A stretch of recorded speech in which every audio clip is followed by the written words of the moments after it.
안녕하세요. 저는 올해 40이 된 평범한 여성입니다. 사실 이 사연을 보낼까 말까 정말 몇 달을 고민했어요. 컴퓨터 앞에 앉아서 쓰다가 지우고, 쓰다가 지우고, 그런 날이 얼마나 많았는지 몰라요. 제 이야기가 너무 황당해서 믿어주실까 싶기도 하고, 또 이런 일을 겪었다는 게 창피하기도 했거든요.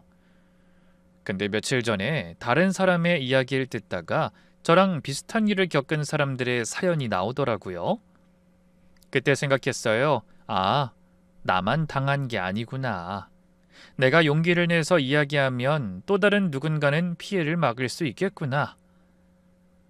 그래서 이렇게 용기 내서 키보드를 두드립니다. 제가 겪은 일은 정말 막장 드라마보다 더 막장이었고요.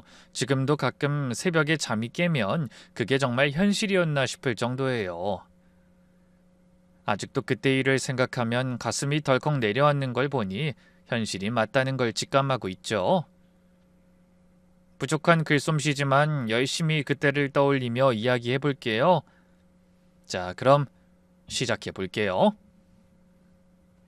저는 원래 꽤 유복한 집안에서 자랐어요. 아버지가 회사를 운영하셨거든요. 감사하게도 어릴 때부터 부족함 없이 자랐죠. 강남 대치동에서 학교를 다녔고 방학 때마다 해외여행 가고 그랬어요. 뭐 엄청 대단한 금수저는 아니어도 은수저 정도는 되는 삶이었달까요? 감사하고 또 감사한 일이었죠. 그래도 나름 좋은 대학 나와서 곧바로 대기업 비서실에 입사했어요. 그때만 해도 아버지 회사가 탄탄했으니까 굳이 일 안 해도 됐는데 저는 독립적인 여성이 되고 싶었거든요. 20대 초반부터 일해서 임원 비서로 10년간 일하면서 나름 인정도 받았고요. 회장님 수행해서 해외 출장도 자주 다니고 통역도 하고 그렇게 바쁘지만 보람찬 나날을 보냈어요. 근데 제가 30 초반이 되던 해 겨울이었어요. 갑자기 아버지가 새벽에 전화하셨죠. 딸, 일어나 있니? 목소리가 떨리고 계셨어요. 그때 직감했죠. 뭔가 큰일이 났구나. 회사가 부도났다. 미안하다. 그 한마디에 온몸이 얼어붙는 것 같았어요. 알고 보니 거래처 사장이 야반도주하면서 어음이 줄줄이 묻어났고 아버지가 연대보증을 선 것들이 한꺼번에 터진 거예요. 집도 팔아야 했어요. 제가 어렸을 적부터 살았던 그 넓은 아파트를 떠나는 날 어머니가 현관문 앞에서 한참을 서 계시더라고요. 25년을 살았네 여기서. 그 뒷모습이 아직도 잊혀지지 않아요. 부모님은 충격이 너무 커서 건강도 나빠지셨고 결국 요양 겸 고요하고 안온한 생활을 위해 경기도 시골 작은 집으로 내려가셨어요. 미안하다 우리 딸. 아빠가 무능해서 결혼 자금이라도 남겨놨으면 좋았을 텐데. 아버지가 우시면서 하신 말씀이 아직도 가슴에 박혀 있네요. 그때 아버지 머리가 하루 사이에 하얗게 새는 걸 봤어요. 사람이 얼마나 스트레스를 받으면 그렇게까지 될까요? 전 그래도 젊으니까 다시 일어서야 한다고 생각했어요. 강남 오피스텔에서 관악구 원룸으로 이사했지만 그래도 일자리는 지킬 수 있었으니까요. 비서 경력이 탄탄해서 회사에서도 저를 놓아주지 않았거든요. 그러다 34살에 지금 생각하면 인생에서 정말 어리석은 실수를 했어요. 회사 선배가 소개해준 한 남자와 급하게 결혼한 일이었죠. 그땐 괜찮은 사람 같았어요. 키도 크고 인상도 좋고 무엇보다 처음 만났을 때 정말 다정했거든요.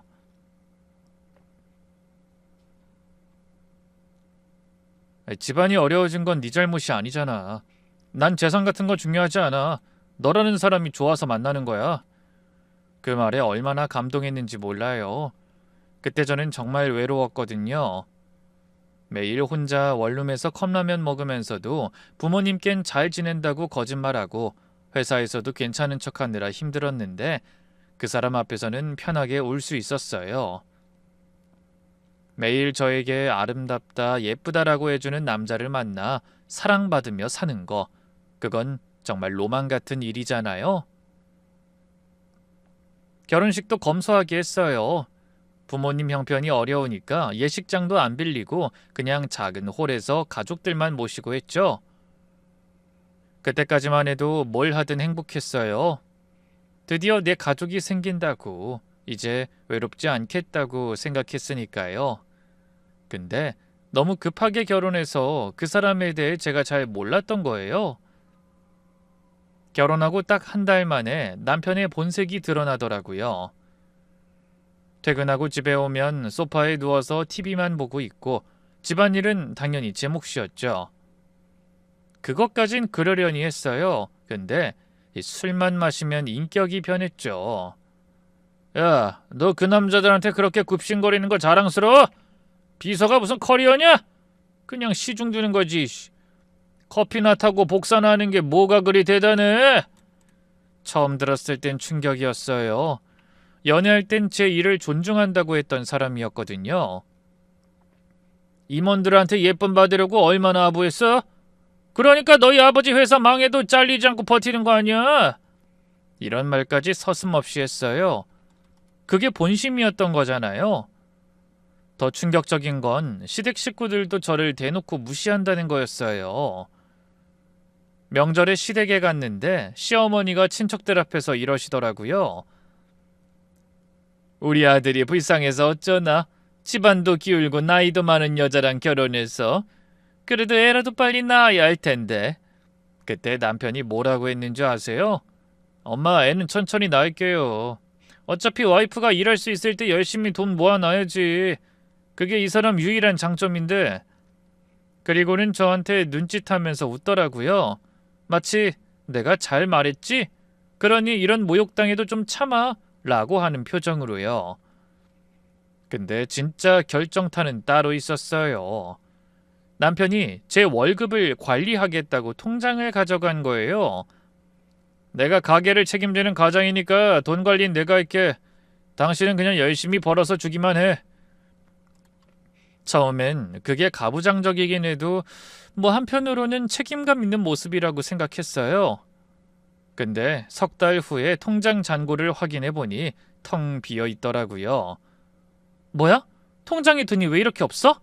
아, 그게 그 사업 자금으로 좀 투자했어. 곧 2배로 불려줄게. 알고 보니 주식도 아니고 코인도 아니고 불법 도박 사이트였어요. 매일 밤 폰으로 도박하느라 제 월급 다 날려먹고 마이너스 통장까지 만들어놨더라고요. 아, 미안. 이번엔 정말 딸 뻔했다니까. 다음엔 꼭 따서 다 갚을게. 맨날 이런 식이었어요. 1달, 2달, 반년 참다 못 참고 이혼 요구했죠. 이혼하자. 더는 못 살겠어. 뭐? 야, 너 지금 나 없으면 살 수 있을 것 같아? 너 같은 년이 어디 가서 또 결혼하겠냐? 내가 지금껏 거둔 것만 해도 감사해야지. 남편의 폭력적인 언행과 도박, 시댁의 괴롭힘에 결국 2년 만에 빈손으로 나왔어요. 위자료는커녕 빚만 잔뜩 남기고요. 자존감은 완전히 바닥을 쳤죠. 그래도 다시 일어서기로 마음먹었어요. 절대 다시는 결혼 같은 건 하지 않겠다고. 어떤 남자도 믿지 않겠다고 다짐하면서요. 이혼 후에 저는 정말 악착같이 살았어요. 완전히 새 출발을 하겠다고 결심했죠. 더 이상 남에게 기대지 않고 오직 제 힘으로만 살아가겠다고요. 낮에는 회사에서 일하고 퇴근 후엔 바로 학원으로 달려갔어요.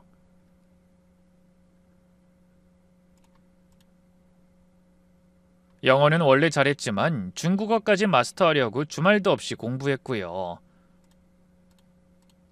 새벽 2시까지 단어 외우고 아침 6시에 일어나서 또 공부하고 그렇게 1년을 보냈어요. 그 노력이 결실을 맺어서 프리랜서 통역 자격증을 땄고 곧 다른 대기업에서 스카우트 제의가 왔죠. 임원 전담 비서 자리였는데 연봉이 거의 2배였어요. 아, 김 비서님 실력이야 저희가 익히 알고 있죠. 중국어까지 완벽하시다니 저희가 모셔가야겠습니다. 그렇게 이직하고 나서 정말 열심히 일했어요. 회장님 중국 출장 수행하면서 통역도 완벽하게 해내고 계약서 검토도 직접 하고 인정받으니까 일이 더 재미있더라고요. 돈을 모아서 강남에 작은 오피스텔도 마련했어요. 대출이 있긴 했지만 제 명의로 된 집이 생겼다는 게 너무 뿌듯했어요. 관악구 원룸에서 강남 오피스텔로 다시 이사하던 날 혼자 침대에 누워 펑펑 울었어요. 기쁘기도 하고 서럽기도 하고 내 힘으로 다시 오니까 그 점은 참 뿌듯했죠. 운동도 시작했어요. 새벽마다 한강공원에서 5km씩 뛰고 저녁엔 요가 수업 들었죠. 살도 빠지고 몸도 건강해지니까 자신감이 생기더라고요. 혼자 영화도 보고 전시회도 가고 맛집도 다녔어요. 처음엔 혼자가 어색했는데 점점 익숙해지고 오히려 편해졌죠. 제주도도 혼자 가봤는데 해안도로를 드라이브하면서 느꼈죠. 아, 나 혼자도 충분히 행복할 수 있구나. 그렇게 30대 후반이 되었을 때 이제야 정말 제 삶이 제자리를 찾아가고 있다고 생각했어요.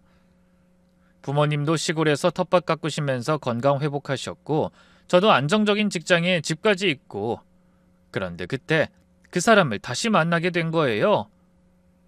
그 사람이 누구냐면 10년 전쯤 제가 처음 회사에서 일할 때 담당했던 계열사 사장님이었어요. 그때는 그분이 막 젊은 나이에 사장 자리에 오르셨을 때였고 저는 어느 정도 경험이 있는 비서였죠. 업무 때문에 자주 뵀는데 항상 젠틀하고 배려심 깊은 분이라고 생각했었어요. 저보다 대여섯 살 정도 더 많았는데도 엄청 어른처럼 느껴지던 사람이었죠. 호텔 비즈니스 세미나에서 우연히 제외했는데 처음엔 못 알아볼 뻔했어요. 더 젊어 보이시더라고요. 오히려 예전보다 관리해서 그런지 더 멋있어 보였달까요? 김 비서님? 김 비서님 맞으시죠? 먼저 알아보고 인사를 건네시는데 그 미소가 그대로더라고요. 정말 오랜만이네요. 그때 김 비서님 덕분에 정말 많은 걸 배웠어요. 중국 계약건을 맡아서 진행하시던 모습 아직도 기억나요. 많지 않은 나이였는데도 정말 프로페셔널하셨죠. 그는 이제 어느덧 독립해서 청담동에서 투자회사와 갤러리를 운영하는 성공한 사업가가 되어 있었어요. 명함을 주고받으며 잠깐 대화를 나눴는데 10년이란 세월이 무색하게 편안했죠. 며칠 후에 전화가 왔어요. 김 비서님, 저 기억하시죠? 혹시 저녁 식사라도 함께 하실 수 있을까요? 그때 제대로 감사 인사도 못 드렸는데 사실 그때 김 비서님이 정리해주신 자료 덕분에 중국 사업 성공시킬 수 있었거든요. 처음엔 거절하려고 했어요. 왠지 사적인 감정이 담긴 약속같이 느껴졌거든요. 전 다시는 남자를 만나지 않겠다고 다짐했으니 거절하려고 했는데 이상하게 왠지 모르게 그 사람이 궁금하더라고요. 그래서 가벼운 마음으로 만났죠. 첫 만남 장소는 청담동의 조용한 식당이었어요. 전 사실 이혼한 지 5년 됐어요. 아이는 없고요. 사업에만 매달리다 보니 어느새 혼자가 됐네요. 담담하게 말하는 모습이 진솔해 보였어요. 저도 제 상황을 솔직하게 얘기했고요. 저도 이혼 경험 있어요. 이제 혼자 사는 게 편해졌어요. 그렇군요. 혼자도 좋지만 때론 외롭지 않으세요? 그 질문에 뭐라 답해야 할지 몰라서 그냥 웃었어요. 그 후로 일주일에 한 번씩 만났어요. 생각보다 대화가 잘 통했거든요. 처음엔 그냥 차 한 잔, 그 다음엔 저녁 식사, 그 다음엔 전시회 관람. 과하지도 부담스럽지도 않게 그냥 오랜 친구처럼 편안하게 시간을 보냈죠.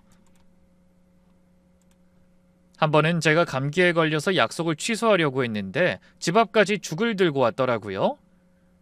이거 드시고 푹 쉬세요. 무리하지 마시고요. 그냥 문 앞에 놓고 가려는데 왠지 미안하기도 하고 고맙기도 해서 불렀어요. 잠깐만요. 차라도 한잔하고 가세요. 그날 처음으로 제 작은 오피스텔에 들어왔는데 전혀 불편해하지 않고 오히려 아늑하다고 하더라고요.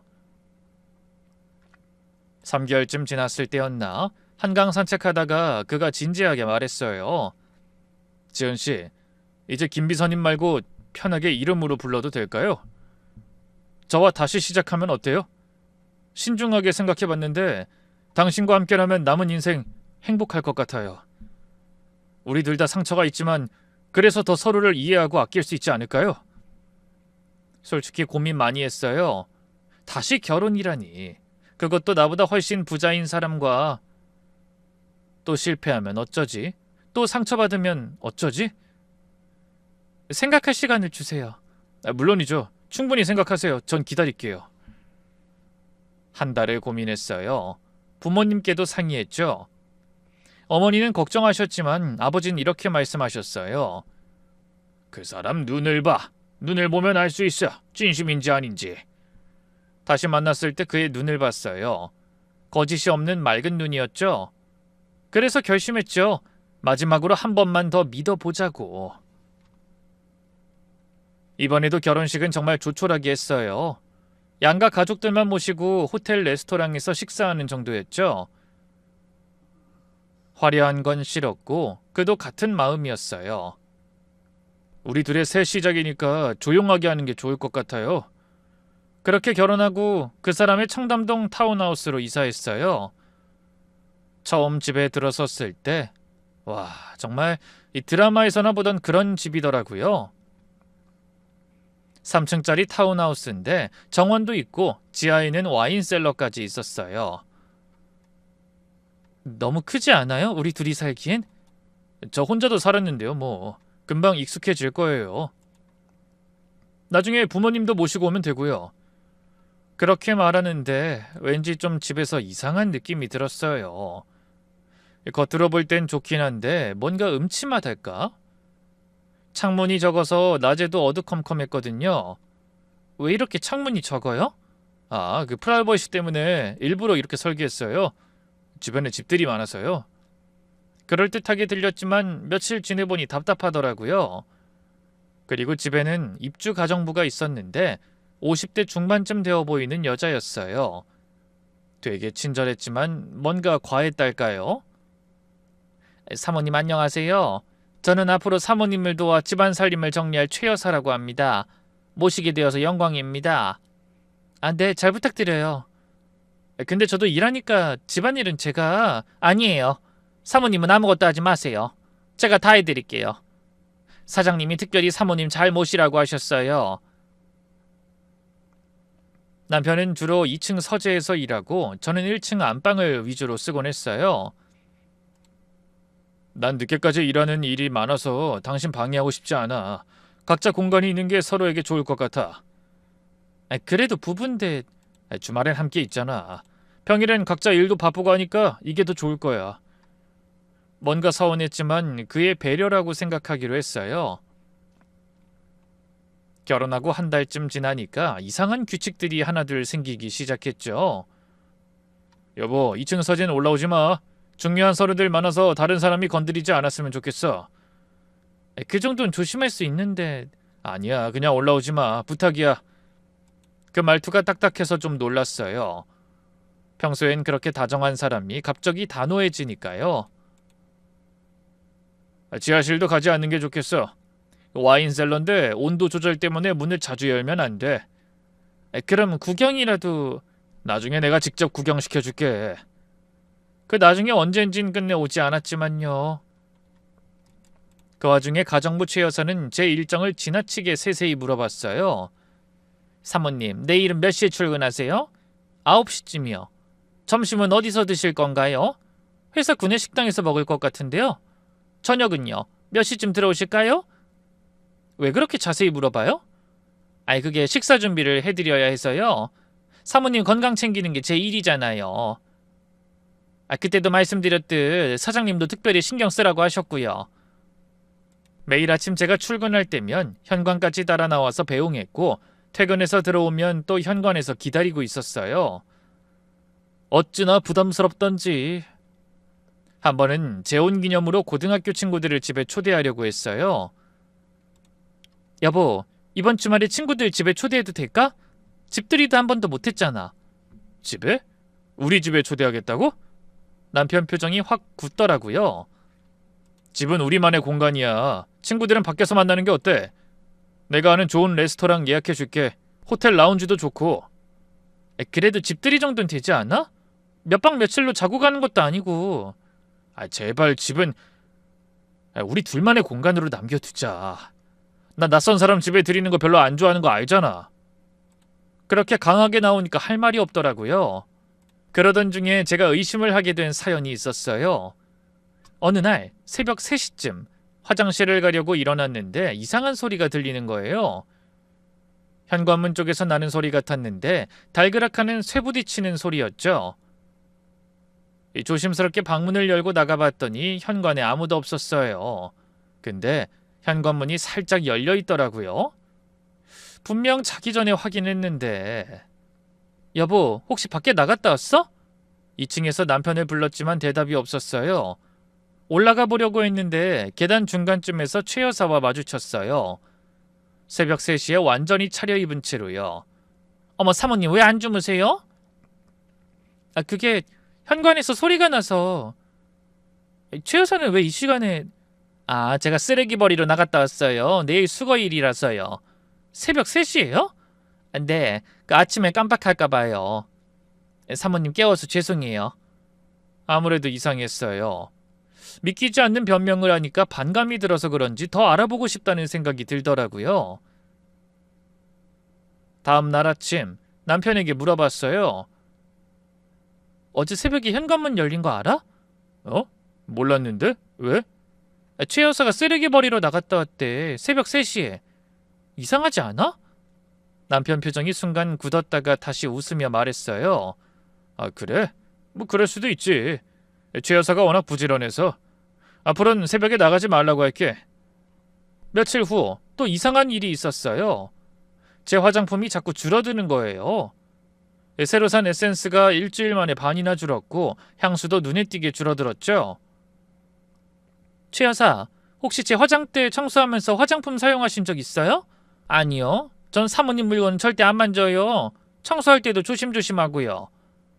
그런데 어느 날 우연히 최 여사 방 앞을 지나갔는데 제 향수 냄새가 나는 거예요. 문을 두드렸더니 한참 후에 열어주는데 방 안에서 제 향수 냄새가 진동했어요. 이 냄새... 제가 방향제에 뿌렸어요. 왜요? 사모님이 쓰시는 것과 비슷한 향인가요? 거짓말이 분명했지만 증거가 없으니 따질 수도 없었어요. 가장 소름 끼쳤던 건 제 일기장이었어요. 저는 매일 자기 전에 일기를 쓰는 습관이 있거든요. 침대 협탁 서랍에 넣어두는데 어느 날 보니 페이지 순서가 바뀌어 있었어요. 분명 어제 쓴 일기 다음 페이지가 깨끗해야 하는데 뭔가 지운 흔적이 있더라고요. 그날 밤 일부러 일기를 쓰지 않고 침대에 누워 잠든 척했어요. 그리고 기다렸죠. 새벽 4시쯤 방문이 살며시 열리는 소리가 났어요. 발소리도 거의 들리지 않을 정도로 조심스럽게 누군가 들어왔어요. 그리고 제 협탁 서랍을 여는 소리가 들렸죠. 숨을 참고 실눈을 떴는데 최 여사였어요. 제 일기장을 꺼내서 살펴보더라고요. 어찌나 소름 끼치던지. 그 자리에서 뭐하냐고 따졌어야 했는데 겁이 나서 차마 일어나질 못했죠. 최 여사가 나간 이후에도 그 자리에 가만히 얼어붙어 있을 정도로요. 다음날 남편에게 넌지시 물어봤어요. 여보, 최 여사가 좀 이상한 것 같아. 내 물건을 자꾸 만지는 것 같다니까? 내 방도 함부로 들어오고. 에이, 최 여사가 왜 그래? 3년 동안 일했는데 한 번도 문제 없었어. 당신이 너무 예민한 거 아니야? 아닌데? 당신이 요즘 일 때문에 피곤해서 그런 거야. 밥은 잘 챙겨 먹고 있어? 잠은 푹 자고?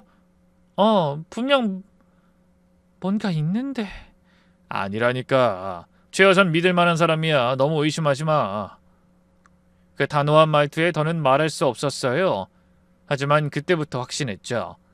이 집에서 뭔가 계획적인 일이 벌어지고 있다는 걸. 그리고 남편도 그 사실을 알고 있거나 아니면 직접 관여하고 있다는 걸 직감적으로 알게 됐어요. 가장 이상한 건 저녁 식사였죠. 무조건 집에서 먹으라고 고집했거든요. 오늘 회식이 있어서 늦을 것 같아. 회식 간단히 하고 집에 와서 먹어. 최 여사가 특별히 준비한다고 했어. 배불러서 못 먹을 것 같은데. 그래도 조금이라도 먹어. 요즘 너무 피곤해 보여. 최 여사가 특별히 너를 위해 약선 요리로 준비한대. 남편이 늘 중요성을 강조하고 최 여사가 날 위해 매일 저녁 준비해 주었던 바로 그 약선 요리. 그땐 그게 정말 건강식인 줄만 알았어요. 문제는 제가 매일 저녁 식사 후 극심한 졸음이 쏟아진다는 거였어요. 밥만 먹고 나면 안방으로 가 곧장 잠들기 바빴죠. 처음엔 그냥 피로인 줄 알았어요. 회사 일도 바쁘고 새로운 환경에 적응하느라 피곤한가 보다 했죠. 그런데 이게 보통 피로가 아니었어요. 저녁 7시에 식사하고 8시만 되면 정신을 못 차릴 정도로 졸렸거든요. 눈꺼풀이 천근처럼 무겁고 온몸에 힘이 쭉 빠지면서 마치 마취라도 된 것처럼 정신이 몽롱해졌어요. 요즘 너무 일찍 자는 것 같아. 왜 이러지? 예전엔 새벽 1시까지도 멀쩡했는데 요즘은 9시만 되면 못 버티겠어. 그러자 남편도 걱정스럽게 말했어요. 많이 피곤한가 보네. 일 줄이는 건 어때? 아니면 그냥 일 그만둬도 돼. 내가 다 책임질게. 아니야, 일은 계속하고 싶어. 그냥 좀 지쳤었나 봐. 쉬면 나아지겠지. 근데 날이 갈수록 심해졌어요. 어느 날은 중요한 계약서를 검토해야 해서 진한 에스프레소를 3잔이나 마셨는데도 저녁 먹고 나니까 또 정신이 나가더라고요. 다음날 아침에 일어나니 계약서가 제 옆에 가지런히 정리돼 있었어요. 분명 어젯밤엔 책상 위에 어질러 놨는데. 여보, 혹시 내 서류 정리해줬어? 어? 아니, 난 당신 방에 들어간 적 없는데? 그럼 최 여사가... 아마 그런가 보네. 청소하면서 정리한 거겠지. 너무 신경 쓰지 마. 뭔가 이상했지만 그땐 설마 했죠. 이 밖에도 의심스러운 일은 굉장히 많았어요. 하나하나 나열하면 끝이 없을 정도로요. 또 한 번은 친구랑 통화하다가 알게 된 건데요. 야, 너 어제 전화했었어? 통화 기록에 있는데 기억이 안 나네? 어? 아니, 안 했는데? 몇 시에? 밤 10시쯤? 그 시간엔 제가 이미 골아떨어져 있었거든요. 근데 통화 기록엔 분명히 15분간 통화한 걸로 나와 있었어요. 그때부터 불안해지기 시작했어요. 혹시 누군가 날 감시하는 건 아닐까? 누가 내 휴대폰을 만지는 건 아닐까? 결국 병원을 찾았어요. 회사 근처 대학병원에 가서 내과 진료를 받죠. 선생님, 요즘 저녁마다 극심한 졸음이 와요. 이게 정상인가요? 젊은 여의사 선생님이 자세히 물어보시더라고요. 하루 일과가 어떻게 되세요? 수면 시간은 충분한가요? 네, 오히려 너무 많이 자는 것 같아요. 저녁 8시에 자서 아침 7시에 일어나요. 그 정도면 과다수면이네요. 혹시 복용하시는 약이 있으신가요? 수면제를 복용하고 있다던지요. 아니요, 전혀요. 그럼 한번 정밀 검사 해보죠. 혈액 검사랑 소변 검사 해보겠습니다. 일주일 후 검사 결과를 들으러 갔는데 의사 선생님 표정이 심각하셨어요. 환자분, 이건 정말 심각한 상황이에요. 여러 종류의 약물이 동시에 검출됐는데 선생님이 검사 결과지를 보여주시는데 빨간색으로 표시된 수치 항목이 한두 개가 아니었어요. 졸피뎀이라는 성분이 검출됐습니다. 그것도 상당한 양이요. 이건 강력한 수면제 성분이에요. 데이트 강간 약물로 악명 높기도 하죠. 속칭 물뽕이라고 하는데 이걸 장기간 복용하면 뇌에 영구적인 손상이 올 수 있어요. 영구적 손상이요? 그게 무슨... 네, 실제로 환자분 뇌 MRI를 보면 여기 해마 부분에 미세한 손상이 보이시죠? 기억력과 관련된 부분이에요. 다행히 초기라 회복 가능하지만 몇 개월만 더 늦었으면 큰일 날 뻔했어요. 더 놀라운 건 이게 일회성이 아니라 지속적으로 투여된 흔적이 있다는 거예요. 최소 한 달 이상은 복용하신 것 같은데 정말 모르셨어요? 이럴 수가... 이 정도 양이면 의식이 몽롱해지고 기억력도 떨어질 수 있어요. 심하면 몽유병 같은 증상도 나타날 수 있고요. 장기 복용하면 간이나 신장에도 무리가 갈 수 있습니다. 간 수치도 봐야 할 것 같아요. 그때 간호사가 다른 검사 결과를 가져왔어요. 의사가 결과를 보더니 또 놀랐죠. 간이 심각하게 손상돼 있었어요. 이대로 6개월만 더 지났으면 간부전이 왔을 겁니다. 그럼 전 죽을 수도 있었다는 거예요? 네, 분명히 그랬을 거예요. 지금 당장 입원해도 이상하지 않을 정도예요. 해독 치료 시작해야 하고 경찰에도 신고해야 합니다. 머릿속이 하얘졌어요.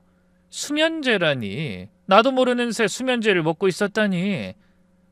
그럼 누군가 제 음식에 그럴 가능성이 높아 보여요.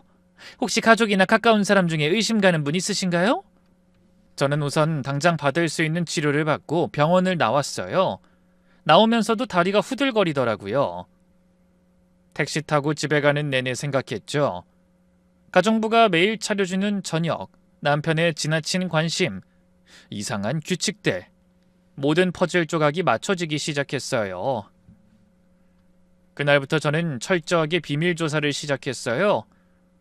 먼저 가정부 최 여사의 과거부터 파헤쳤죠. 지인을 통해 건너 간신히 알게 된 사립 탐정한테 부탁했어요. 돈이 좀 들긴 했지만 이건 제 목숨이 걸린 문제였으니까요. 일주일 후 탐정이 보내온 자료를 보고 소름이 끼쳤습니다. 최 여사는 이전에도 여러 부잣집에서 일했는데 항상 1, 2년 만에 그만뒀더라고요. 그만둔 이유가 가관이었죠. 너무 많은 돈을 요구하고 나중엔 재산까지 요구해서 해고된 게 여러 차례더라고요.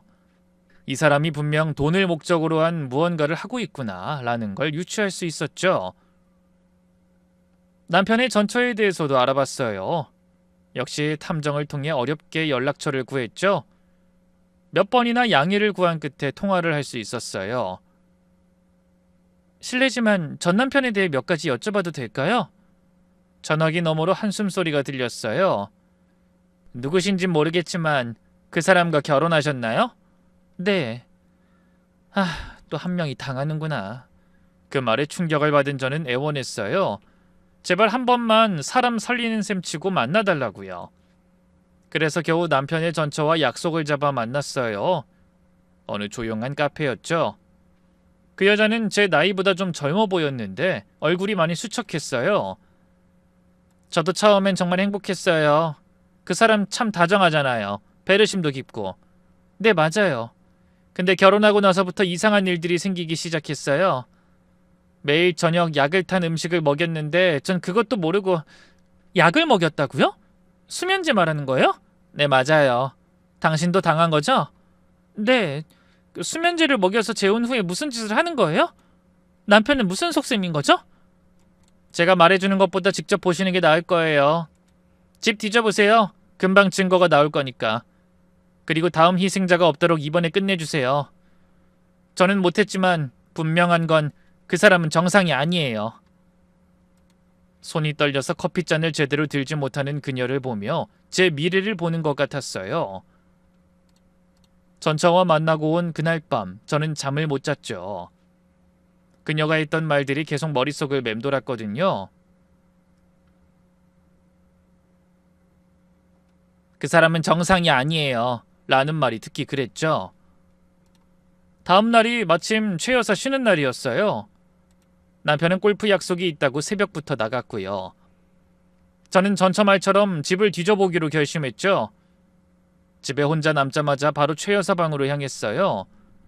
문은 잠겨 있었지만 예전에 남편이 무심코 둔 마스터키가 있었거든요. 방 안은 깔끔했어요. 너무 깔끔해서 오히려 이상할 정도로요. 옷장을 열어봤더니 검은색 옷만 가득했고 서랍장엔 일기장 비슷한 게 있었어요. 펼쳐보니 한자로 빼곡히 적혀 있어서 읽을 수가 없었죠. 아무래도 중국 쪽에서 온 사람 같더라고요. 전에는 몰랐는데 다시 돌이켜보니 여전지 말투나 억양이 어색한 감이 있던 것 같았어요. 그렇게 하나씩 살펴보다 옷장 맨 아래 서랍을 열었을 때 제 심장이 멈출 뻔했어요. 작은 약병들이 줄지어 있었는데 라벨을 보니 전부 향정신성 의약품이었어요. 의사 처방 없이는 구할 수 없는 것들이었죠. 사진을 찍고 있는데 갑자기 현관문 열리는 소리가 났습니다. 심장이 쿵쾅거렸지만 침착하게 방을 나와 아무렇지 않은 척하며 부엌으로 향했죠. 최 여사였어요. 최 여사님 일찍 오셨네요? 아, 네. 장 보고 오는 길이에요. 사모님은 혼자 계셨어요? 뭔가 의심하는 눈빛이었어요. 하지만 저도 이번엔 지지 않았죠. 네, 심심해서 차나 마시려고 했어요. 최 여사님, 우리 좀 얘기해요. 무슨 일이세요? 휴대폰을 꺼내 방금 찍은 약병 사진을 보여줬어요. 순간 그녀의 얼굴이 하얗게 질렸다가 이내 체념한 듯한 표정으로 바뀌었어요.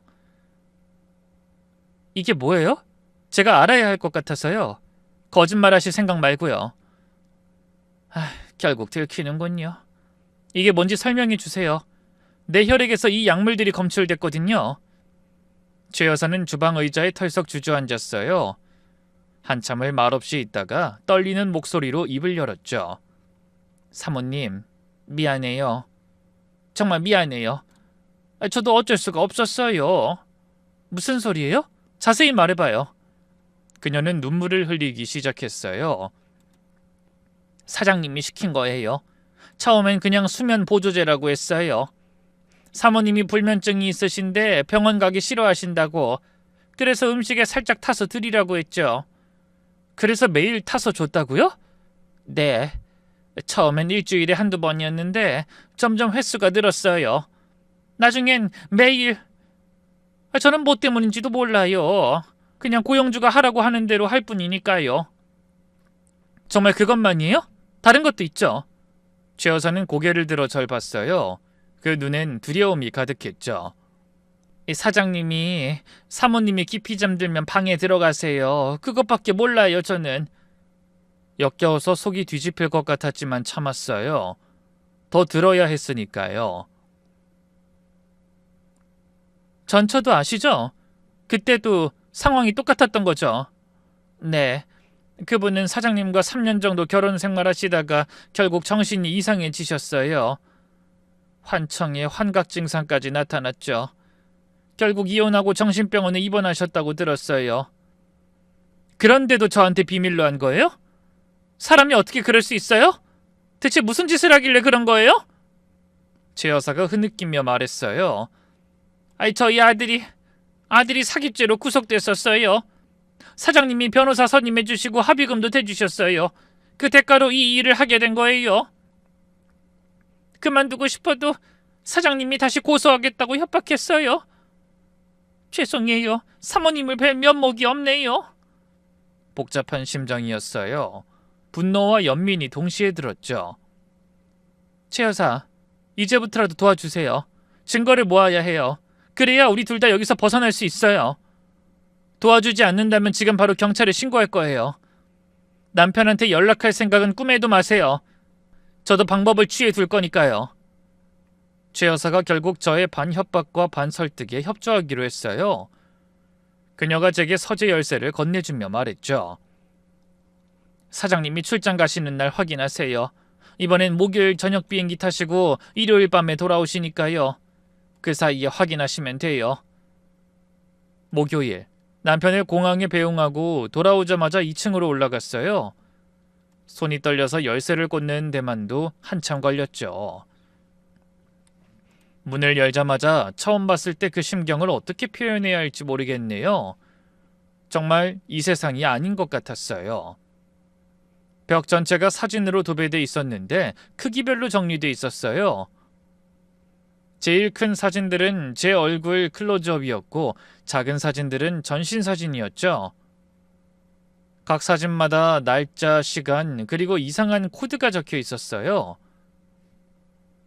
수면 상태 양호, 약물 반응 정상, 램 수면 중 근육 경련 관찰, 용량 조절 필요. 마치 실험 기록이었어요. 제가 실험 대상이었던 거죠. 책상 위엔 두꺼운 파일들이 있었는데 연도별로 정리돼 있었어요. 2015년부터 25년까지. 각 파일엔 여자 이름이 적혀 있었고 제 이름이 적힌 2025년 파일을 펼쳐봤어요. 첫 페이지부터 충격이었죠. 제가 남편을 만나기 전부터의 기록이 있었거든요. 제가 다니던 헬스장, 자주 가던 카페, 심지어 제가 이혼하고 혼자 살던 오피스텔 주소까지. 대상 물색 시작, 외모, 몸매, 이혼 경력, 가족관계 소원, 경제적 자립했으므로 완벽한 조건. 호텔 세미나 중 우연한 만남 연출 성공. 남편과 저는 10년 만에 이뤄진 우연한 만남이 아니었어요. 모든 게 계획된 거였죠. 심지어 그가 처음 절 초대한 레스토랑, 선물한 향수 브랜드까지 다 제 취향을 조사한 후 선택한 거였어요. 노트북을 켜봤어요. 비밀번호는 최 여사가 알려준 대로 우리 결혼기념일. 화면이 켜지자 폴더들이 보였는데 여자 이름별로 정리돼 있었어요. 지현, 수진, 미영, 하나, 정원. 제 폴더를 클릭하니 하위 폴더들이 나타났어요. 일상, 수면, 특별, 컬렉션. 수면 폴더를 열어보니 영상 파일이 수백 개였어요. 무작위로 하나를 재생했는데 저였어요. 약에 취해 의식 없이 누워있는 제 모습. 남편이 제 얼굴을 만지고 머리카락을 쓰다듬고 심지어 제 입술에 자기 입술을 갖다 대는 장면까지. 너무 역겨워서 화면을 껐어요. 컬렉션 폴더는 더 충격적이었죠. 제 속옷 사진들이 날짜별로 정리돼 있었고 각 사진마다 상세한 메모가 있었어요. 언제 입었는지, 무슨 향수를 뿌렸는지, 그날 제 기분이 어땠는지까지. 책상 서랍을 열어보니 비닐팩들이 있었는데 안에는 실제 속옷들이 들어있었어요. 제 것도 있었고 모르는 여자들 것도 있었죠. 각 팩마다 이름과 날짜가 적힌 라벨이 붙어 있었고요. 서재만으로도 충격이 컸는데 지하실은 차원이 달랐어요. 와인셀러라고 했던 그곳, 입구엔 정말 와인이 진열돼 있었어요. 하지만 안쪽으로 들어가니 완전히 다른 공간이 나타났죠. 우선 눈에 들어온 건 벽에 설치된 모니터들이었어요. 12개의 화면이 집안 곳곳을 실시간으로 보여주고 있었는데 제 방이 4개 화면에 나뉘어 나오고 있었어요. 침대, 화장대, 옷장, 그리고 화장실까지. 미친, 화장실까지? 정말 화장실 천장 구석에 초소형 카메라가 있었던 거예요. 그동안 제 모든 사생활이 녹화되고 있었던 거죠. 모니터 아래 서버 같은 장비들이 있었는데 외장하드가 수십 개 꽂혀 있었어요. 보니까 용량이 엄청나더라고요. 얼마나 많은 영상을 얼마나 자주 저장한 거야? 한쪽 벽엔 거대한 화이트보드가 있었는데 여자들 사진과 함께 도표가 그려져 있었어요. 각 여자 사진 옆에 단계가 표시돼 있었는데 전처는 5단계 실패, 저는 4단계 진행 중이었어요. 그런데 6단계 완료라고 표시된 여자가 셋이나 있었어요. 구석에 있는 냉동고를 열어봤더니 정말 상상도 못한 게 들어있었죠. 머리카락이 비닐팩에 담겨 날짜별로 정리돼 있었고 심지어 손톱 조각들도 있었어요. 완전히 사이코패스가 따로 없더라고요. 철제 캐비넷을 열어보니 각종 약물들이 가득했어요. 병원에서나 볼 법한 앰플들, 주사기들, 그리고 이름 모를 가루약들. 챗 GPT에 물어보니 다 마취제나 데이트 약물이래요. 난생 처음 보는 것들이었죠. 그때 갑자기 발소리가 들렸어요. 지하실로 내려오는 발소리. 심장이 터질 것 같았어요. 숨을 곳을 찾다가 와인 선반 뒤로 몸을 숨겼죠. 최 여사였어요. 사모님 계세요? 조심스럽게 나왔더니 그녀가 안도의 한숨을 쉬었어요. 깜짝이야. 사장님 돌아오신 줄 알았어요. 최 여사님은 여기 자주 와요? 가끔 사장님 심부름으로 뭘 가지러 와요. 저도 여기 정확히 뭐가 있는지 몰라요. 그냥 들어오지 말라고 해서. 증거를 충분히 확보한 후 전 곧바로 경찰을 찾아갔어요. 그동안 제가 준비한 증거들을 다 보여줬죠. 사진, 영상, 녹음 파일까지. 형사들도 충격받은 표정이었어요. 이 정도면 단순 가정폭력 수준이 아니네요. 조직적인 범죄예요. 확실히 알아봐야겠습니다. 경찰과 함께 치밀한 계획을 세웠어요. 남편을 현행범으로 잡는 게 가장 확실하다고 했죠. 일단 피해자님이 퇴원하신 것은 비밀로 해야 해요. 용의자가 눈치채면 안 되니까요. 경찰이 프로페셔널하게 말해서 믿음이 갔어요. 최 여사라는 분을 통해 거짓 정보를 흘려주세요. 피해자님이 친정에 가 있다고 하든지요. 그래서 최 여사에게 부탁했죠. 최 여사는 이제 완전히 제 편이 되어 있던 것 같았어요. 아니면 라인을 저로 바꿨는지도 모르고요. 최 여사가 제 앞에서 남편한테 전화를 하는데 화난 남편의 목소리가 생생히 들려오더라고요. 저 목소리가 본 모습인가 싶었어요. 어찌나 놀랐던지. 사모님이 친정어머니가 갑자기 쓰러지셔서 병원에 계신데요. 며칠은 거기 있을 거래요. 뭐? 연락도 없이? 당장 오라고 해! 핸드폰을 집에 두고 가셨어요. 너무 급하게 나가셔서. 그 사이 경찰은 압수수색 영장을 준비했고 저는 병원에서 추가 증거를 정리했어요. 최 여사가 결정적인 증거를 하나 더 가져왔어요. 남편의 개인 금고에서 발견한 USB였는데 거기엔 충격적인 파일들이 있었죠. 거래 내역이라는 폴더가 있었는데 남편이 이상한 사이트에서 제 영상을 판매한 기록이 있었어요. 그 영상들을 비트코인을 받고 거래했더군요. 구매자들과의 채팅 기록도 있었는데 읽기조차 역겨운 내용들이었어요. 새 컬렉션 언제 올라오나요? 한국 여성 40대 무의식 상태 영상 있나요? 약물 정보도 같이 해주세요. 저도 시도해보고 싶어서. 경찰도 이걸 보곤 경악했어요. 별의별 일 다 겪었을 경찰들도 놀랄 정도면 얼마나 심각한 범죄일까요? 근데 알고 보니 이런 게 수면 아래서 비일비재한 범죄라고 하더라고요.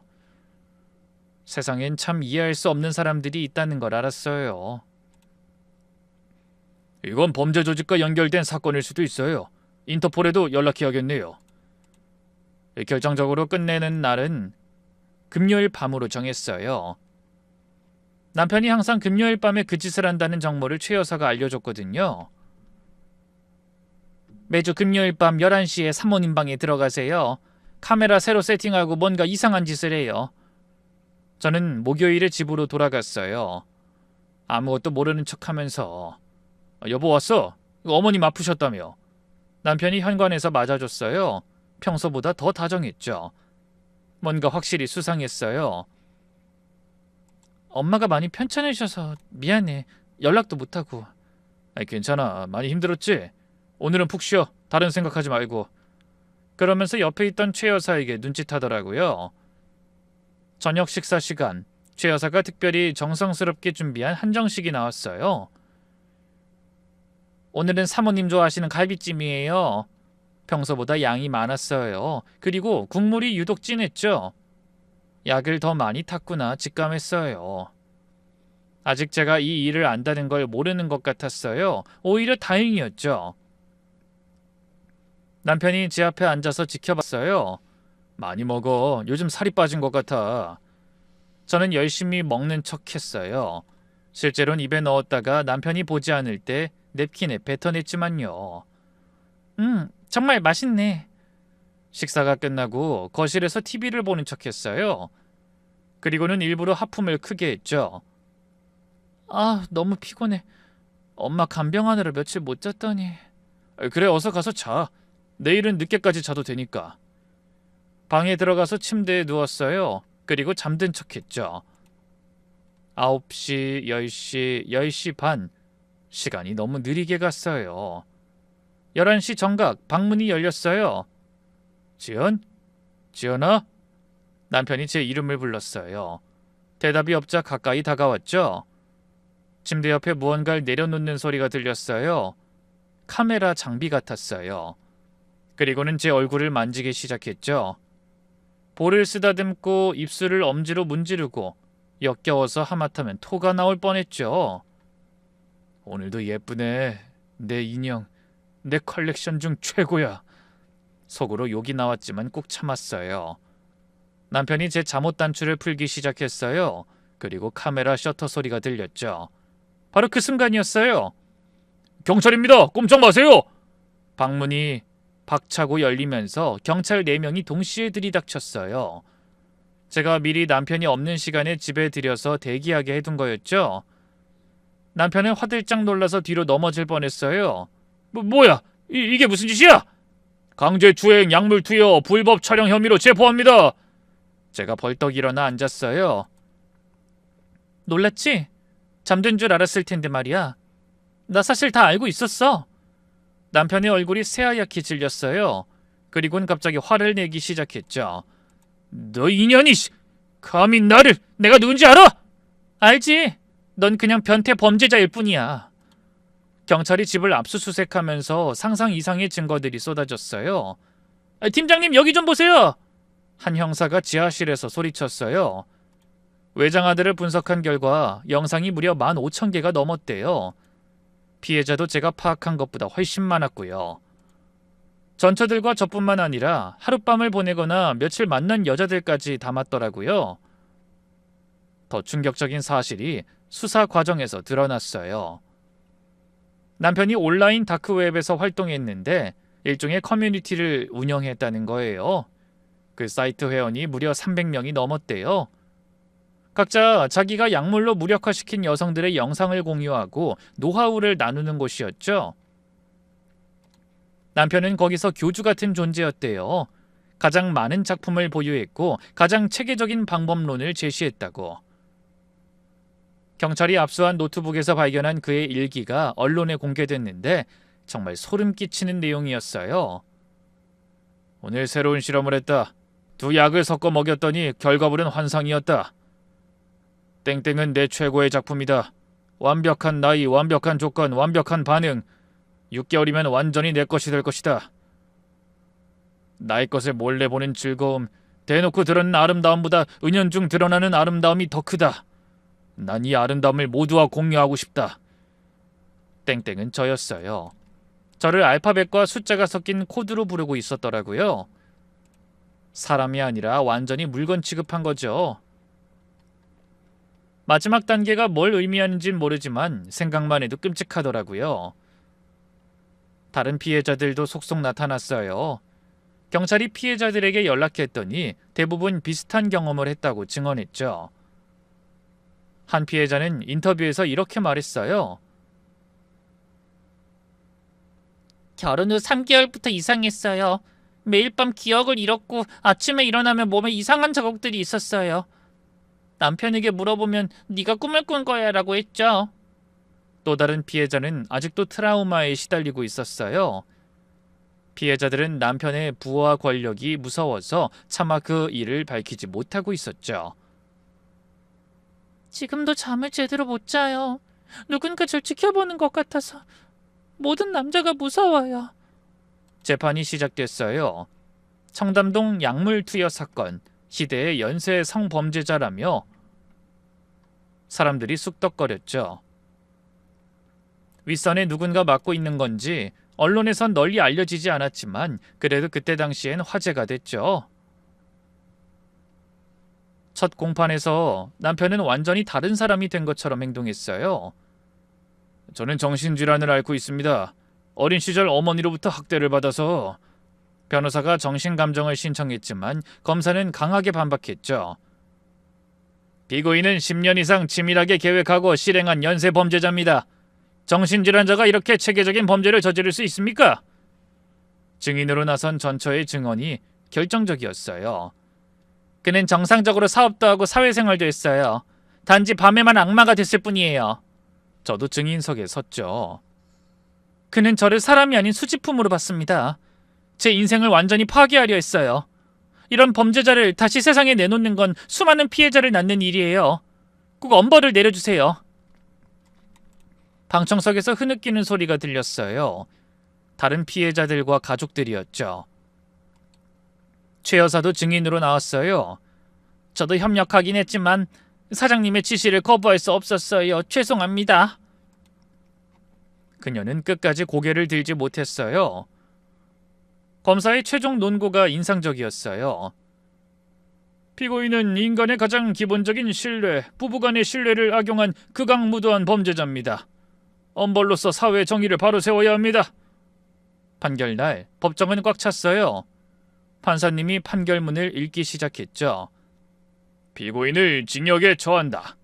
피고인의 죄질이 극히 불량하고 피해자들이 입은 정신적, 육체적 고통을 고려할 때 남편은 멍한 표정으로 서 있었어요.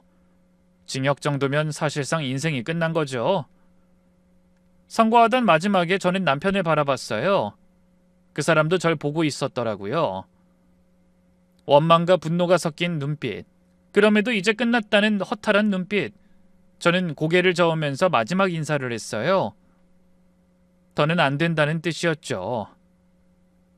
짧지만 한때 진심으로 사랑했던 사람인데 또다시 이렇게 이별하게 되니 참 마음이 씁쓸하고 허탈하더라고요. 사랑의 대가는 결국 이런 건가 싶기도 하고요. 그래도 불행 중 다행은 이렇게나마 남편의 범죄를 막을 수 있어서, 더는 타락하지 않게 막을 수 있어서, 그리고 더 이상 저와 같은 피해자를 낳지 않을 수 있다는 것에 감사하기로 했어요. 최 여사는 징역 5년에 집행유예 7년을 받았어요. 나름의 반전이라면 최 여사는 사실 매달 돈을 받고 있었어요. 남편에게 협조하는 대가로 500만 원씩 받으며 살아왔던 거예요. 따지고 보면 그녀도 완벽한 공범이었던 거죠. 다만 그 돈을 빼앗길까봐 저에게 협조했던 거고요. 그 일이 있은 지 1년이 지났어요. 처음 몇 개월은 정말 지옥 같았어요. 악몽을 매일 꿨고 남자가 다가오면 무조건 피했죠. 정신과 치료를 받으며 조금씩 회복했어요. 트라우마는 시간이 필요해요. 서두르지 마세요. 상담사 선생님의 말씀이 큰 위로가 됐어요. 직장은 옮겼어요. 새로운 환경에서 새 출발하고 싶었거든요. 다행히 경력을 인정받아 좋은 곳에 재취업했어요. 청담동 그 집은 당연히 떠났어요. 지긋지긋하고 끔찍했던 지옥 같은 그 집. 지금은 한강이 보이는 작은 아파트에서 살아요. 혼자지만 전혀 외롭지 않아요. 오히려 자유롭고 평화로워요. 저는 그 뒤로 모임을 만들었거든요. 피해자 모임을 만들어서 서로의 아픔과 극복 방법을 공유하곤 했는데 그 모임이 제 삶의 큰 축이 됐어요. 우리는 서로의 상처를 보듬으며 함께 성장했죠.